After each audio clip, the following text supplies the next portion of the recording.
और फिर एक दिन सूरज मगरिब से उभरकर इंसानियत के लिए आखिरी निशानी बन गया। सूरज निकल गया, रोशनी वापस आ गई, लेकिन ये अंधेरा और धुआं, ये मंजर अभी भी सब कुछ खौफनाक है।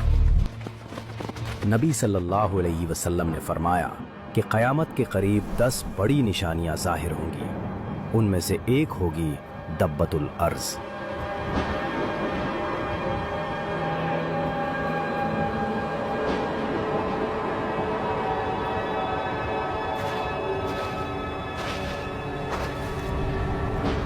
इंसान समझ भी न पाया और तौबा का वक्त खत्म हो गया। उस वक्त जो भी ईमान लाएगा उसका ईमान कबूल न होगा। तुम इंसान अपनी फितरत से दूर भाग रहे हो। मैं वही हूं जो सच्चाई लाऊंगा, और जो सच को नहीं माना उसका अंजाम तुम्हारी आंखों के सामने जमीन को हिला देगा। और जब अल्लाह का हुक्म सच हो गया, जमीन से दब्बतुल अर्ज़ निकला। उसने इंसानों से कहा, तुम अल्लाह की निशानियों को झुठलाते रहे और अब हक तुम्हारे सामने है। लोग उससे देखकर खौफ से भागने लगे, मगर कोई उसकी पकड़ से बच न सका।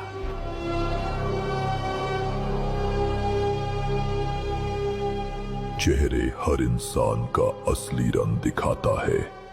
जिसका चेहरा सफेद होगा उसको जन्नत मुबारक, और जिसका काला होगा उसको दोज़ख की खौफनाक आग में उतार दिया जाएगा।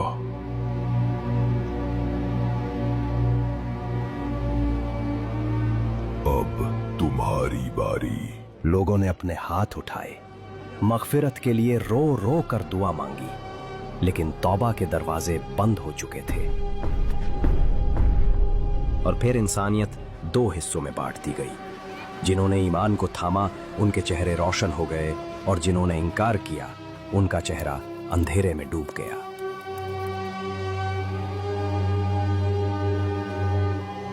और जब दबातुल अर्ज़ अपना काम पूरा कर चुका तो वो अल्लाह के हुक्म से वापस मिट्टी में समा गया।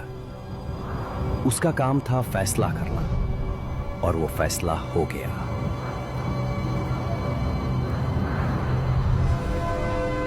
बेटा, तुम्हें क्या हो गया है? तुम्हारे बाप ने हजरत ईसा के साथ दज्जाल के खिलाफ जंग में साथ दिया था, लेकिन तुम ऐसी हरकतों में पड़ गए हो। अबे ओए बुढ़े, अपना काम कर जाकर। गुनाह उनकी आदत बन गया था, आवारगी उनका मकसद। इंसान खुद अपनी तबाही का तमाशा बना रहा था। इंसानियत ने सोचा कि इम्तिहान खत्म हो गया, मगर असल इम्तिहान तो अब शुरू हुआ। धरती फटने लगी।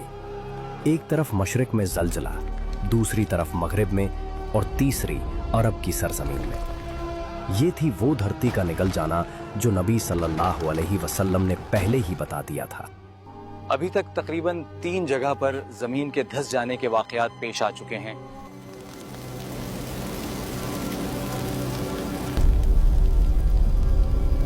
ये आग हमें अपने तरफ बुला रही है। हम चलते हैं तो ये भी चलती है, और हम रुक जाते हैं तो ये आग भी रुक जाती है। और फिर यमन की सरजमीन से एक आग भड़क उठी, ऐसी आग जो इंसान को भगा भगा कर एक ही मंजिल पर जमा करने लगी। कोई बचाव नहीं, कोई पनाह नहीं, बस एक रूह का इम्तिहान।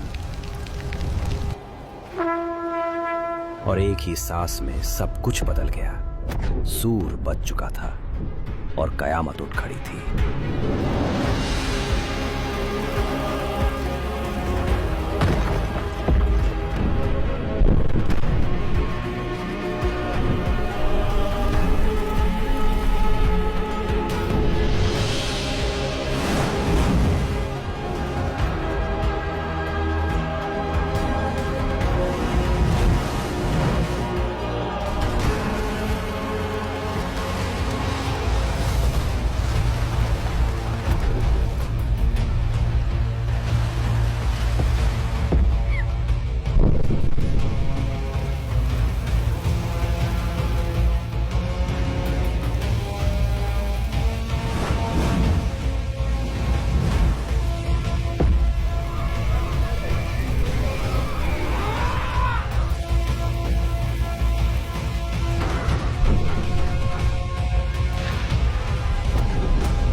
और उन्होंने अल्लाह की कदर न की जैसा उसकी कदर करने का हक था। और क़यामत के दिन सारी जमीन उसके कब्जे में होगी और उसकी कुदरत से तमाम आसमान लपेटे हुए होंगे। तो जब सूर में फूंक मारी जाएगी तो न उनके बीच रिश्ते रहेंगे और न एक दूसरे की बात पूछेंगे। तो जिनके पलड़े भारी होंगे वही कामयाब होने वाले होंगे, और जिनके पलड़े हल्के होंगे तो ये वही होंगे जिन्होंने अपनी जानों को नुकसान में डाला। वे हमेशा दोज़ख में रहेंगे।